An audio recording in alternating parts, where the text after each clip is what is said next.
Sawa na sa korupsyon ang libu-libong sumama sa rally sa Maynila.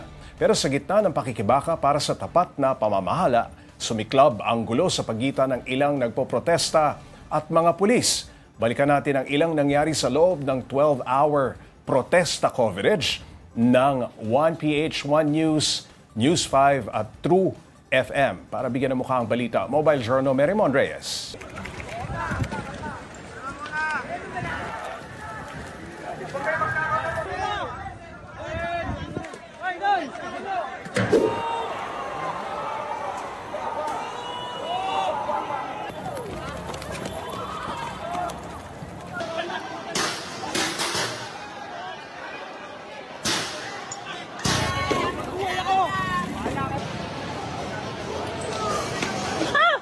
Pinaulanan ng bato ng ilang nagpoprotesta ang mga nakabantay na pulis sa Ayala Bridge sa Maynila sa kalagitnaan ng malawakang rally kontra katiwalian. Nangyari ito habang nagmamarcha patungong Menjola Peace Arc ang mga dumalo sa Bahasa Luneta protest para sana sa closing proper. Sa Menjola, may nangyayari na ring batuhan ng molotov at bato. Ang mga pasimuno ng gulo, mga nakabihis itim at nakatakip ang muka. Nabuwag ang human barricade ng mga pulis para hindi masawata ang gulo. Binombahan naman sila ng tubig ng mga pulis. Ang mga nahuli, nakatikim ng tadyak at palo.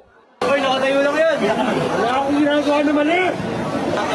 Wala akong ginagawa! Relax.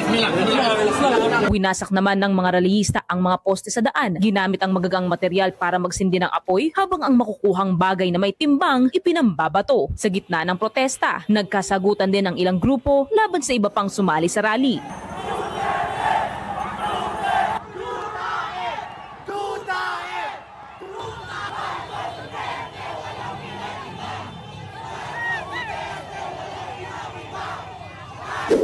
Maliban sa kaguluhan sa kalsada, ang isang hotel sa Recto Avenue hindi nakalagpas at nilooban. Ayon sa mga nakakita, hinahabol sana ng mga rallyista ang isang pulis na nagtago sa hotel dahil sa umano'y pananakit nito sa isang rallyista. Yun nga lang, tinangay ng mga ito ang isang vault ng hotel maging ibang ari-arian ng mga naroon. ID po yan Ng mga employee. ng mga employee. Hindi yan natin alam. Kinabot ng bata kanina nung nagsinugawa. Nung pinasok itong loob. Yung kinuwan lang yung pera. Kinalampag daw ng mga bata yung mga... Pero napuno ng ingay ng pagsabog ng molotov ang lugar at marami ang tila nahilo mula sa usok o sugatan bunsod ng mga pagbabato. Ilang oras ang lumipas, natahimik din ang Menjola Recto.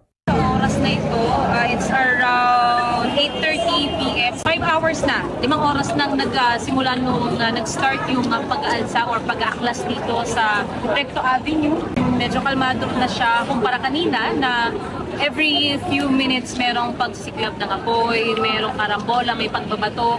Bandang alas 9 ng gabi, binarikadahan na ng pulisya ang harapan ng Menjola at pinauwi ang mga rallyista lalo ang mga bata. Dumating naman si Manila Mayor Isko Moreno pagtapos ng pag-aaklas. Ayon sa kanyang opisina, lagpas 200 individual ang naaresto dahil sa karahasan nung araw. Mananatili ang mga ito sa kustudiya ng pulisya para sa pagsasampa ng mga karampatang kaso. Ayon naman sa NCRPO, nasa 40 kapulisan ang naitalang nakatamo ng injuries sa mga protesta. They are welcome to Manila and express their complaints and rights, especially in our public plaza.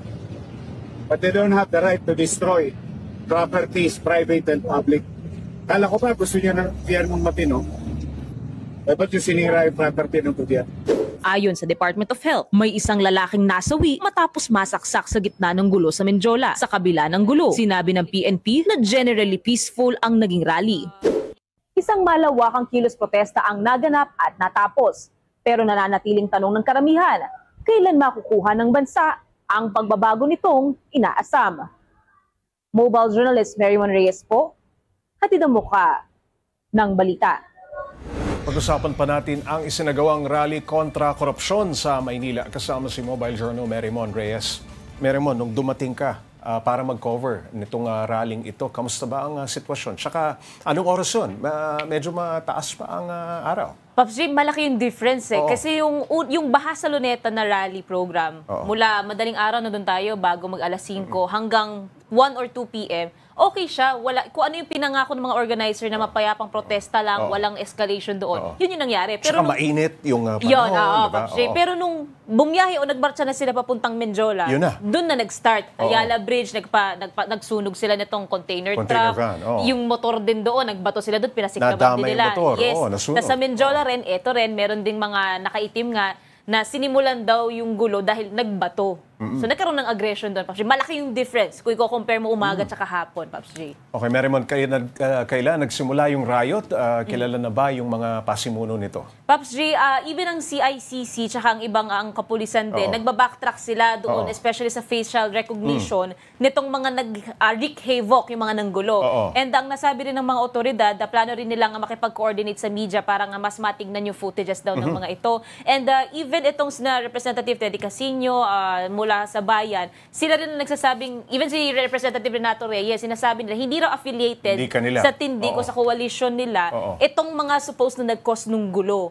Pero up to ngayon, ang nasabi ni Manila Mayor Isko Moreno, tuloy-tuloy pa raw investigasyon sa mga individual na to at kung kanino sila affiliated. Ang obserbasyon ay isa lamang ang suot, no? Yung, Yes, nakaitim. Nakaitim, may bandera, yes. na yung particular na imahe na yan sa banderang itim. Okay, yung mga nasugatang pulis, paano raw nila ito tinamo? Paps J, may series ng parang sugapaan na nangyayari. So pag nagkaroon ng aggression, both sides mula sa mga rallyista, nakaramdam sila ng palo, ng tadyak mula sa pulis.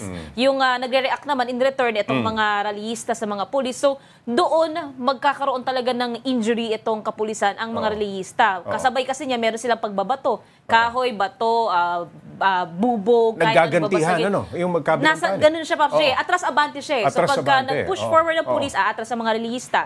Pag nakabuelo sila, pupush forward naman yung mga Sugod rallyista. naman. So yung mga pulis naman, aabang naman sila. And every now and then, pagka nakahanap sila siguro ng, syempre, depende sa strategy nila, doon na nila, parang naiisa-isa yung mga hinuhuli nila, Paps J. Matagal nangyari yan, yung atras-abante, no? Tagal, Paps J. Okay, meron tayong kasamahan na naharas. Ikaw ba mismo nakaranas ka ng pangaharas? Yung pinakamalapit, Paps J, is yung nung nag-escalate na siya, nanggugulo na talaga yung mga tao doon. Naririnig ko na, yung mga media dyan, siguraduhin yung alam nyo yung ginagawa. Yun ang sure ako narinig ko. Pero kung i-compare natin dito sa fellow reporter natin sa 5, si Kuya Gary, so far walang nakalapit naman sa aming mga kawani ng media na nandoon, which is good. Ang pinakamalapit lang sa aming injuries mula doon sa pagbabato nila. Kasi ang direksyon nakakalat eh. So walang pwedeng confrontation, no? Wala, Paps J. Gaya nung naranasan mo noon dati. Sa Davao, naku, Paps J, hindi. Pero dito, ang nakakatakot kasi kahit saan kang pumwesto, pwedeng may lumipad sa'yo. Kaya sa akin, may binato na mga bote, mga baso siyang babasagin. Tinamaan ka? Tinamaan Saan ako, ka tinamaan? Paps J. Dito sa binti siya. Pero fortunately, makapal yung suot natin, nakadoble tayo, and yung bubog, dumaan lang naman siya, hindi naman tayo nasugatan. Medyo malayo yung Menjola doon sa sinugod na hotel, ano? Dito sa may along Recto. Yes, Tama ba? Okay. Kamusta ang sitwasyon doon? Kasi madilim na.